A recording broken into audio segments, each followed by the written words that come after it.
Hey there, welcome to YouTube. If you are into poetry, if you are into literature, if you are into cultural history, then you've come to the right place. Cardboard Box Productions makes podcasts about all those things, so be sure to click the subscribe button and turn on the notification bell so that you never miss a new episode.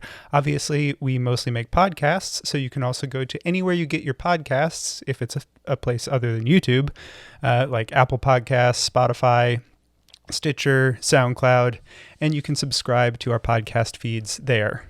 All right, I hope you enjoy this episode.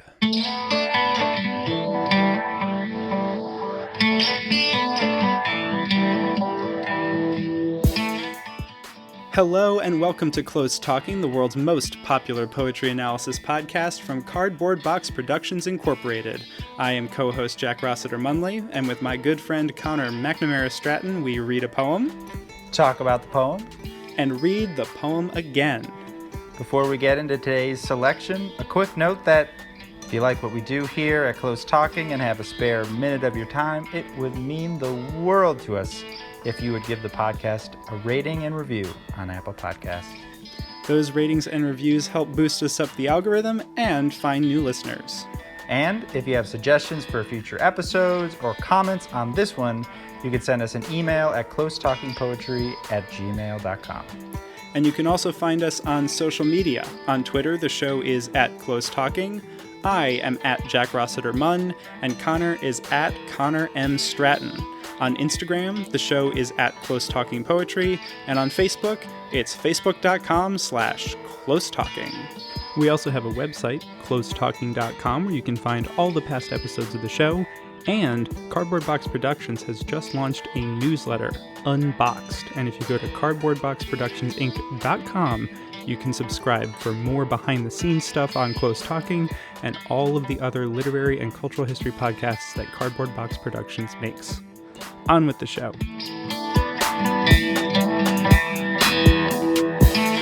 Welcome to another episode of Close Talking. I am your co-host, Connor McNamara Stratton. And I am your other co-host, Jack Rossiter Munley. And we've got a great poem for you today. But first, we have been meaning to do this for a literal millennium and have every recording failed to get around to it. But we have been keeping track of our responses, some clarifications, and we just wanted to share them briefly because we found them helpful, and maybe you'll find them helpful too. Yeah, we love hearing from people who listen to the podcast, and it's always interesting to hear different takes on the poems that we talk about. And we love knowing that you guys are both listening to the podcast, but also engaging with the material and having all kinds of thoughts and ideas about it. So, Connor, I know that you got a response to one of our poems. Take it away. I did, yeah. So, if you recall, we did a Louise Glick poem, Presque Isle, which involved a sort of memory of maybe like a honeymoon scene, and there's a part in the poem where the speaker sees a man and the boy on the beach, and we were debating and sort of had decided, well, I had been persuasive in saying that the man and the boy were not related to the speaker, but just a random person. And then, shout out to my one and only daddy-o, Brent Stratton, emailed me and said, just listen to episode 13. You ask whether the speaker is related to the man and boy. I saw in someone's post that she wrote that entire collection of poems one summer during the breakup of her marriage. And they had a son born in 1973. So my guess is yes. So they probably are still related, or they are related. Also, my dad mentioned that the son of Louise Glick may still be a sommelier in San Francisco. So if you're ever in the area, just drop by, ask about the Cabernets, ask about Presque Isle, and, you'll have a fine evening. It's like a secret poet code to discern whether or not your sommelier is Louise Glick's progeny. Yeah. Like, hey, does the words Presque Isle mean anything to you? Yeah. It's like a secret agent. Does the 1973 Sauvignon pair well with a jar of white peonies? Ooh, double secrets. Double secrets. I love it. I love it. You got another one, didn't you? I did, yes. This one was about Seshadri's nursing home, which was sort of that 3-part poem that started as a lyric poem, and then the second section was like this academic medical speech, and then the third section was kind of like a dialogue-y type thing. And there was a part where they say, Purdy thinks she looks purty, and we had speculated rather goofily about why it was spelled P-U-R-T-Y rather than P-U-R-D-Y. And shout out to the one and only Gita Kunrad, said that if it's spelled Purdy with a T, that Indians often pronounce the T sound as hard rather than a D sound like Americans do.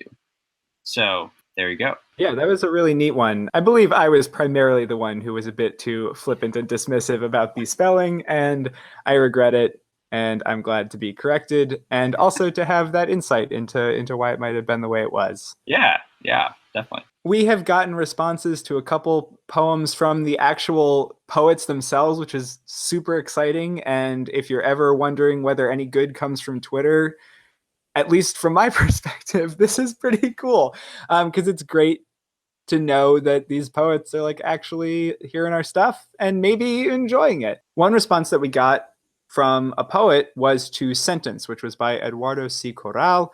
And he wrote back to us, really interesting, because in the episode we talked about thinking that the poem itself was kind of about an experience of getting a tattoo. And he wrote back to us that you got the reason why I used the verb pivot in the poem. The tattooing angle is interesting, not my intention, which was super fascinating because both Connor and I independently arrived at that idea. And we're both like pretty convinced, if you listen to the episode, that we'd nailed it. And I think this is a useful illustration of something, which is that in doing this podcast, we're really just like, these are our thoughts on the poems, their ideas. They're by no means the be all and end all of how to read a poem. It's really just us looking at these works and making from them what meaning we can. And, we do that partially because we want to encourage all of you listening to do the exact same. And we love being wrong. I mean, that's the best part. It's being wrong. You get to learn more when you're wrong. Yeah, so those were most of our clarifications that we got. So we're going to try to be better going forward of addressing these, as they come rather than, 6 to 8 months later. So please keep your comments coming. We really enjoy thinking about that a bit. Yeah, it's great. We love hearing from you. Tell us we're wrong. Tell us you agree. Give us a different reading of a poem. We don't care. Anything you got. We love it. You can tell us on Twitter. We're at Close Talking. You can email us at closetalkingpoetry@gmail.com. Those are probably the two quickest and easiest ways to get in touch. And we'd love to hear from you. So, Yep. Let us know. Yep. Yeah. So without further ado, we have a great poem. This is one of my personal faves that I have been trying to teach whenever I'm teaching poetry. It's by Lee Young Lee, and it's called Eating Together. And just a quick bio about Lee Young Lee. The poem was first published in the Iowa Review in 1985, and then came out in his debut collection, which is called Rose, in 1986. And I think he studied at Pittsburgh under Gerald Stern, who is one of our great poets. He was born in 1957 in Indonesia to Chinese parents, and then moved to the U.S. and has been in the U.S. since he was 7. And he's won a Lannan Literary Award, a Whiting Award, a lot of pushcarts, NEA, Guggenheim. And without further ado, I guess I got to read the poem. I think I said without further ado 2 times already, which is not a good sign. Well, without further ado. All right. Eating together.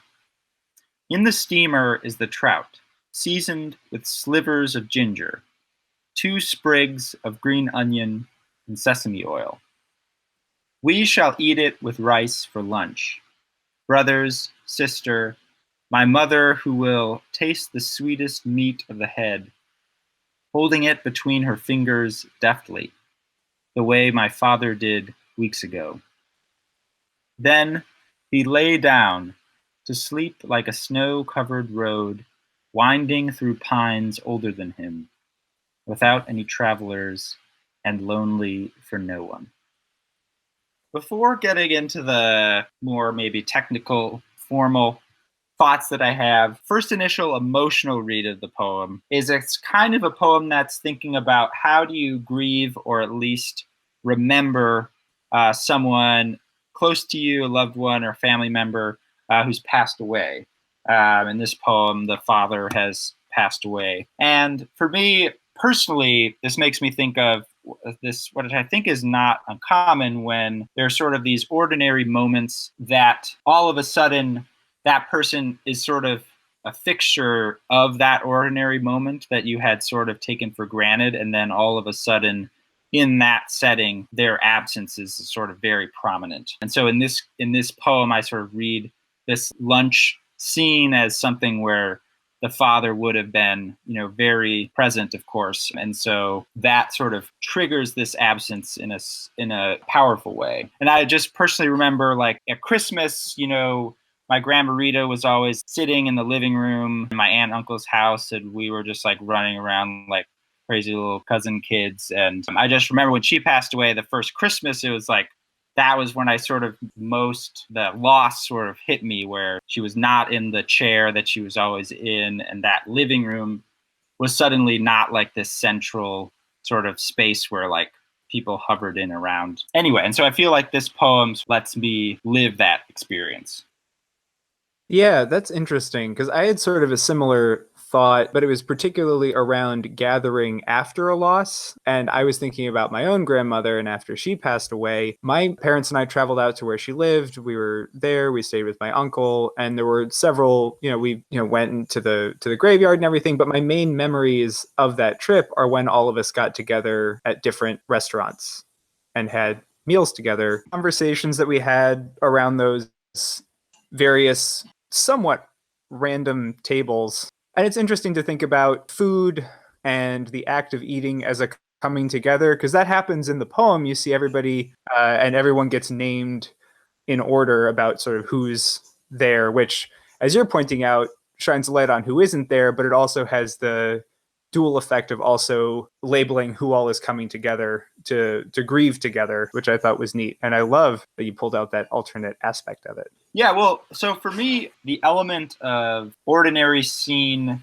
where everyone would be present leading into the grief helps me make sense of a lot of the choices that the poem and the poet made that I think otherwise sort of might seem odd. For one, the title is Eating Together, and yet the most notable part is that there is some togetherness, but it's markedly, there's this huge absence. Also, and this is something that I kind of like to emphasize when I'm teaching it, is the level of detail and duration of the kind of two moments in the poem is sort of very striking, because there's basically two things that happen in the poem. There's the meal, and then there's the father laying down to sleep part. And it's a 12-line poem. The first 7 to 8.5 lines are only about the meal, and about the meal in like a really intensely specific way. It's, in the steamer is the trout that has slivers of ginger, and there's 2 sprigs of green onion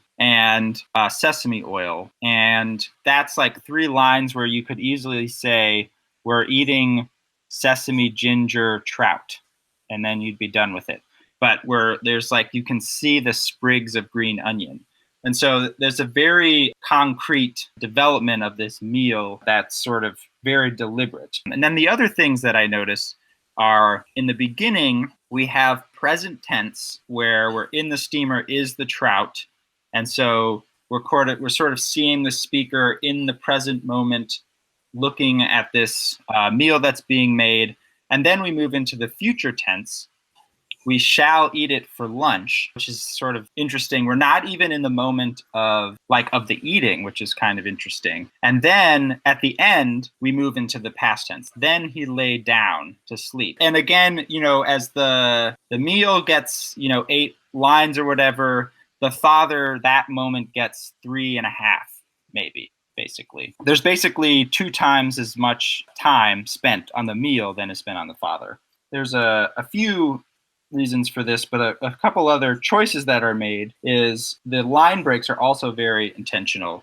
So even when the father is introduced, the fact of his passing away is deferred for as long as possible. So the seventh line is holding it in between her fingers, then line break, deftly, the way my father did, line break, weeks ago. Then he lay down, line break, to sleep like a snow-covered road. And so we move in, I guess we move into the past tense first, the way my father did weeks ago. But that first instance, we don't know that the father has passed away. It's just we know that he did that weeks ago, and that we knew that he did it. So in a way, there is a kind of eating together, a togetherness that's sustained for as long as possible until the fact of his passing comes in. Because when it's then he lays down, well, he could be just laying down, I don't know, to do whatever. It's not evident that he's laying down to die or whatever. It could just be an illness or something that's kept him away from whatever this gathering is. Exactly. And so I think the first kind of initial reason for all these choices, which I think are maybe a little strange if you sort of think about it just on the face of it, if it's going to be about the father passing away, which I think is very clear by the end, why do you spend so much time and detail on something that doesn't even involve him and is just about food? And I think for me, it helps to think of the scene when this is what reminds you of him being gone. And so I feel like we need to be, as the reader, in the kitchen with the speaker before we know the information, so that we feel sort of the loss as the speaker feels it. And the way that the transition to the father happens is kind of works like that, or it pivots on the sweetest head of the meat, which is presumably the best part of the dish. And so the father, I'm assuming sort of as the head of the family or whatever, would sort of get the best part. But now the mother is going to have the best part because the father's not there anymore. And that's sort of what reminds the speaker of what's happened. Yeah, I think that's right on, because that's also where the tenses start to shift, and it goes from either the present or the future, the people who are alive looking forward, a meal that's yet to happen, a conversation that will happen after the meal, life that's going on, into the past, and then to someone who is now the physicality, the laying down of the body to sleep, is forever in the past, however much the memory might carry on. This is about the physical absence of the person. I also noticed what you were pointing out, that so much of the poem is given over to not like the main event, you might say, because even the poem is titled Eating Together. It's pointing you towards those there's 3 sentences in the poem, and the first 2 of the 3 deal with the meal, and then the third one deals with, then he lay down to sleep like a snow-covered road. That third sentence is where it completely moves away from what is actually an incredibly specific description, as you were saying. I mean, it's down to the specific ingredients of the dish. Everyone who's coming is labeled. It's brothers, sister, and my mother. Like, everything is categorized up until that point. And then after that second sentence ends and it gets to the reality of the loss, it completely launches off into less specific language, which I thought was interesting, because so often that's how a gathering like that a few weeks after someone's passing might be, because that's kind of could be the turning point from it being an explicitly discussed and referenced loss to one that just kind of hangs in the air and is not specific, and is not everyone saying, our father is missing or my husband's missing. It's just the fact of their missingness is there, but it might not get named, or the extent to which it is named is not explicit.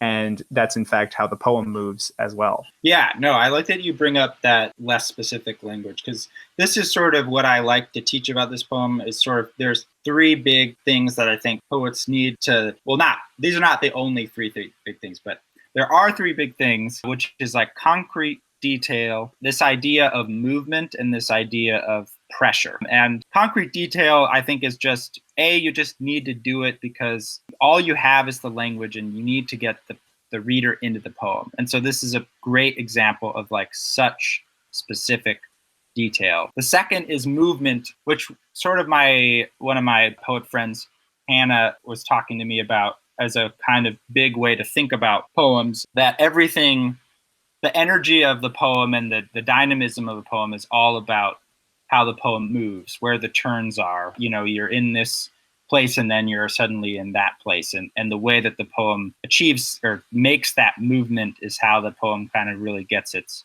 life. And I think the reason why maybe the word movement is relevant for poems rather than other genres is I think that's, I mean, big claim here, which I maybe have already said, but I like to say a lot, which is not my idea at all, but still a large claim, is that I think all of art is basically patterns and disruption of patterns. So you set a thing and then you change the thing. You know, in music, it's you have your verse and then you have your chorus. In a movie, you know, you have your rising action and then you have your climax, which is a, you know, big pivot point or whatever. And in a way, I think all art is about movement. But one thing that's interesting about poems is that they're not always moving in a narrative sense, the way that more like a fiction or film or TV, sort of those are going to be where their movement is in the story or in like a character's sort of sense of themselves.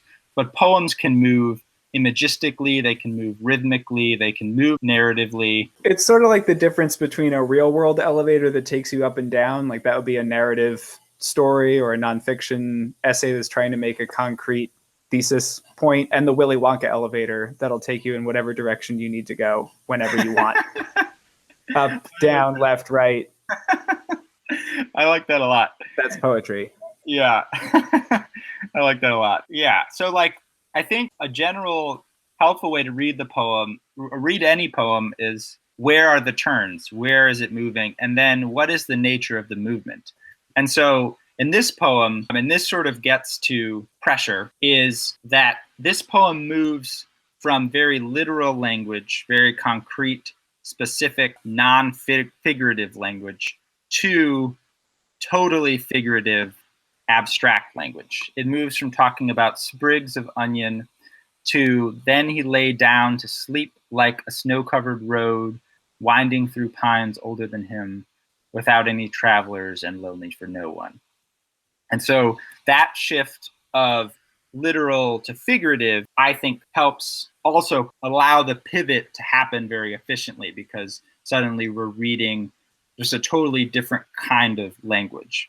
And the other thing that this does, I think, is it helps that last part withstand sort of the pressure that it's under. To me, I think about pressure is very important because you have such a small space, and sometimes you want to emphasize certain things by giving it more importance or putting it at the end.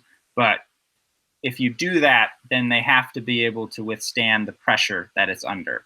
For example, when we talked about Marie Howe's What the Living Do, that last line, I am living, I remember you, is like a third of the length of literally all the lines before it, which are really long. And so that poem's last line has to be able to withstand sort of the pressure of being so much shorter and at the end. And so here, I think Lee's poem, it's moved to make the sort of part about the father so much shorter, and at the end, it has to be able to withstand sort of that pressure of that sudden shift that also is then immediately taken away.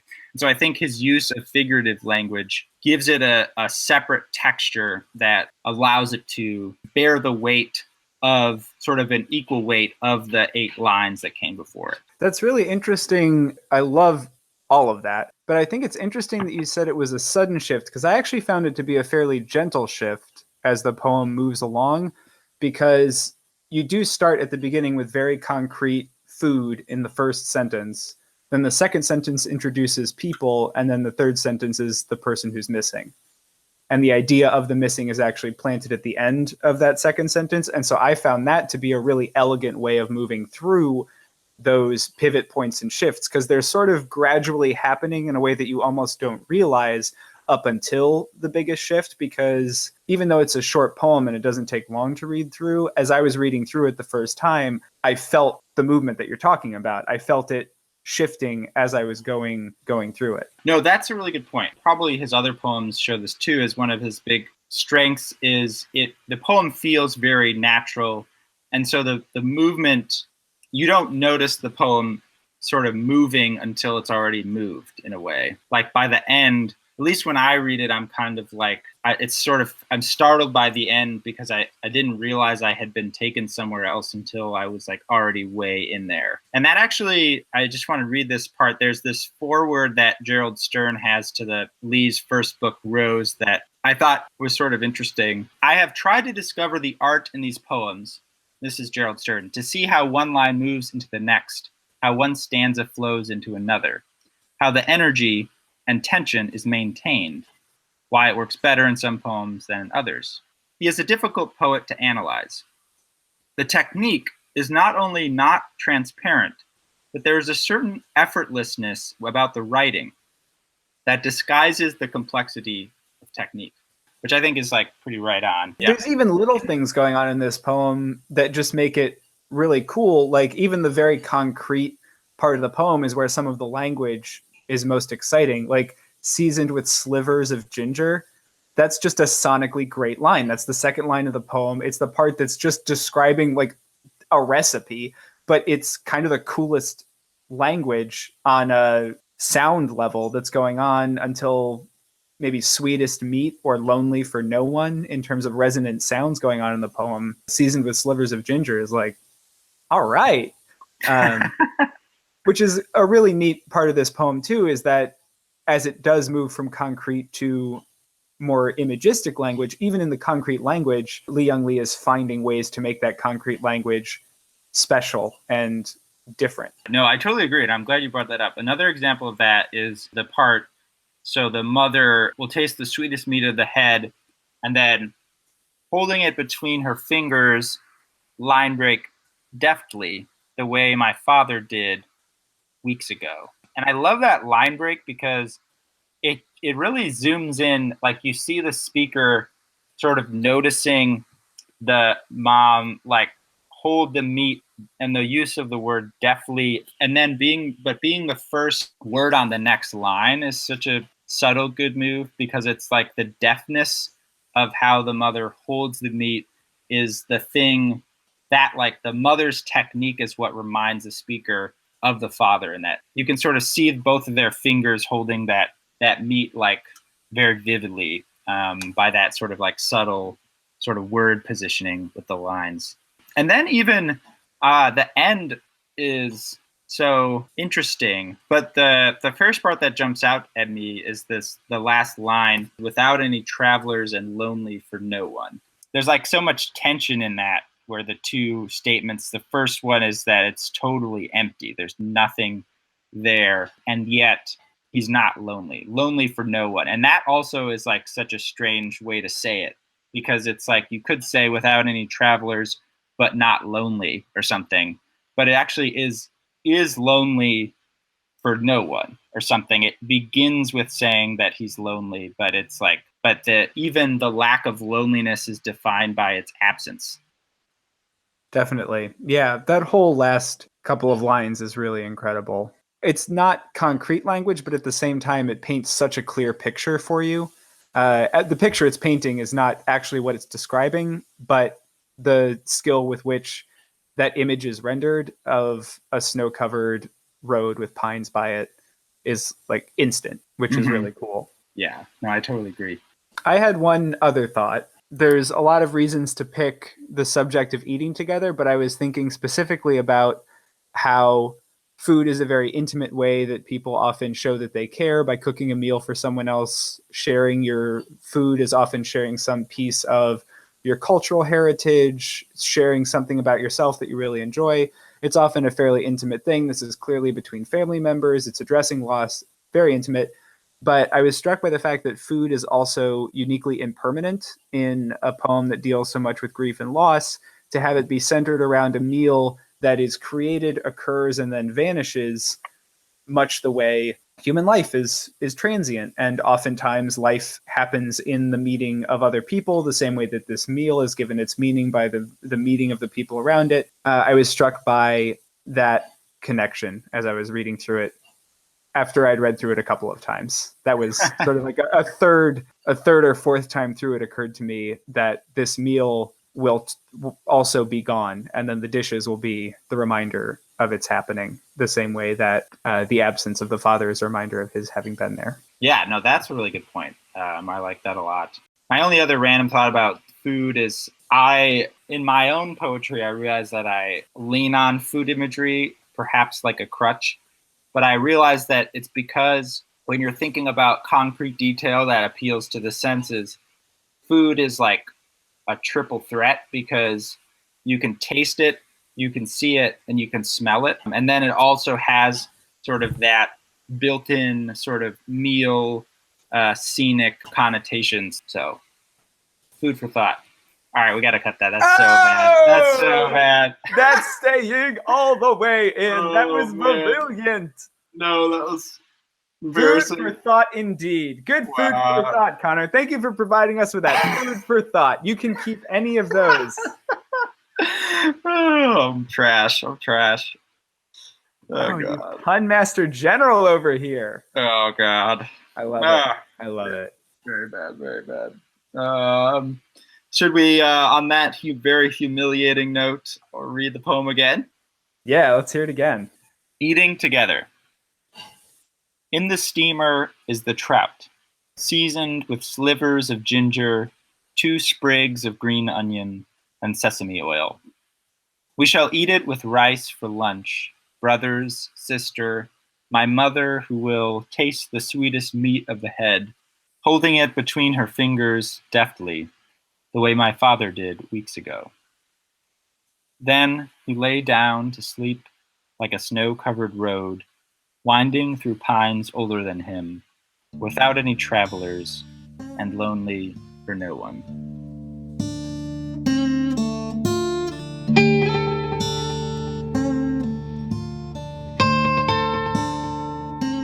This is co-host Jack Rossiter Munley. Thank you so much for listening. If you enjoyed this episode, head on over to Apple Podcasts, leave a review. 5 stars maybe? Those reviews help with the algorithm and are a great way for us to find new listeners. And you can put anything in them. You can write whatever you want. You can just say, oh, this is a good podcast. I like this podcast. You could be like, hey, that Connor guy, he makes a lot of good points. Jack, why is he doing this outro so long? You know, get him off the mic. And whatever you feel like writing, head on over there, 5 stars, drop in the review. Do you have thoughts about this poem? Is there a poem or poet you'd like us to cover on a future episode? Well, we'd love to hear from you. And there are tons of ways that you can get in touch with us. I mean, I guess you could drop it into an iTunes review. You could be like 5 stars. Hey, why don't you talk about insert name of poet here? But you can also send us an email. That's probably the best way to do it. closetalkingpoetry@gmail.com is our email address. Or you can find us on Twitter. I am at Jack Rossiter Munn. Connor is at Connor M. Stratton. And the show is at Close Talking. On Instagram, you can find us there too. We are at Close Talking Poetry. And we are on Facebook at facebook.com/Close Talking. We haven't gotten to TikTok yet. And we might never. Who knows? Anything is possible. Speaking of all those social media platforms, a very special thank you to our incredible social media manager, Corey Chena, who keeps us active across the internet. And a thank you to all of you for listening. We will see you next time.